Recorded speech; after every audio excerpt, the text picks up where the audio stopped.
भगवान कहते ही आपको दुनिया के तमाम भगवान दिखने लग जाएंगे।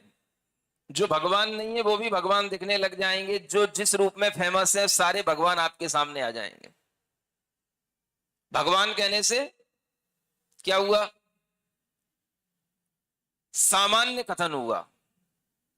अब जैसे ही हमने उसमें कोई विशेषण लगा दिया तो वो भगवान अपने आप में एक कैटेगरी में आ गए और वही कैटेगरी उनकी उस विशेषण से बन गई और उस विशेषण के कारण से वही भगवान मुख्य हो जाएंगे जिसके बारे में हम कहना चाह रहे हैं। हा? कैसे भगवान? तो हमने कहा जैसे ही हमने एक शब्द लगा दिया जिनेंद्र भगवान या जिन भगवान, तो जैसे ही हमने जिन शब्द लगा दिया, जिनेंद्र शब्द लगा दिया, तो क्या हो गया? दुनिया के सारे भगवानों से हमारी दृष्टि हट गई और कहां फोकस हो गई? जिनेंद्र भगवान पर फोकस हो गई। समझ आ रहा है? अब ये शब्द भी अपने आप में जो हम प्रयोग करते हैं, जिन भगवान, जिनेंद्र भगवान, ये शब्द अपने आप में विशेषण विशेष संबंध के साथ चल रहा है। हर शब्द विशेषण विशेष संबंध के साथ होता है और उसी से ही हमारा कहीं ना कहीं किसी भी जो सामान्य से अगर हम अपने आप को डिस्टिंग्विश कर पाते हैं तो वो इसी विशेषण के माध्यम से कर पाते हैं। तो जैसे ही हमने कहा जिनेंद्र भगवान, तो क्या हुआ? अनेक अनेक और भी जो भगवान हमारी दृष्टि में थे वो ओझल हो गए और एक जिनेंद्र भगवान हमारे सामने मुख्य हो गए। वो विवक्षित कहलाएंगे, उसी का नाम है, हम इनको कहने की विवक्षा रखते हैं। ये विवक्षित हो गए। जो विवक्षित हो गया वो मुख्य हो गया।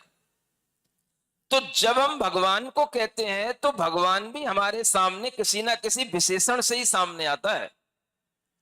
सामान्य भगवान कहते हुए भी हमारे दिमाग में वह भगवान नहीं आता। और जब हम भगवान सामान्य रूप से कह रहे होते हैं तो सामान्य में सबके लिए कंफ्यूजन भी हो सकता है कि कौन से भगवान की बात कर रहे हैं। जैसे ही हमने जिनेंद्र भगवान कहा तो जिनेंद्र ये विशेषण लगते ही भगवान विशेष्य के साथ में ये विशेषण विशेष्य का संबंध भगवान जो सामान्य थे उनको भी विशेष बना देता है, उनको भी विशेष बना देता है।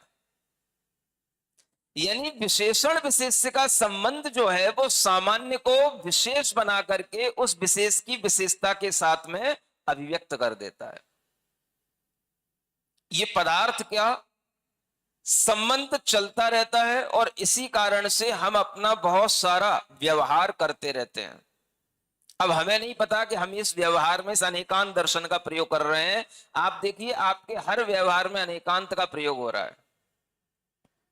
आपने कहा हमारा घर लाल रंग का है, आपने कहा हमारा घर बहुत बड़ा है, आपने कहा हमारा घर छोटा है। आपके लिए वहां पर भी किसी ना किसी दृष्टि से अनेकांत सामने आएगा। बड़ा किस दृष्टि से, छोटा किस दृष्टि से, अच्छा किस दृष्टि से, बुरा किस दृष्टि से। मान लो आपने बहुत बड़ा घर बनाया लेकिन आपने कहा ये बड़ा होते हुए भी घर हमारे लिए शुभ नहीं है। क्या कहा? घर हमारे लिए शुभ नहीं है। तो शुभ क्यों नहीं है? ये दृष्टि आपके अंदर किस रूप में आई? आपने अगर ये कभी समझा या किसी वास्तु वाले ने आपको बता दिया आपके लिए ये घर शुभ नहीं है, तो बहुत बड़ा होकर के भी वो घर आपके लिए शुभ नहीं है ऐसा आपके दिमाग में आ जाएगा। किस अपेक्षा से शुभ नहीं है? वास्तुकार की अपेक्षा से शुभ नहीं है।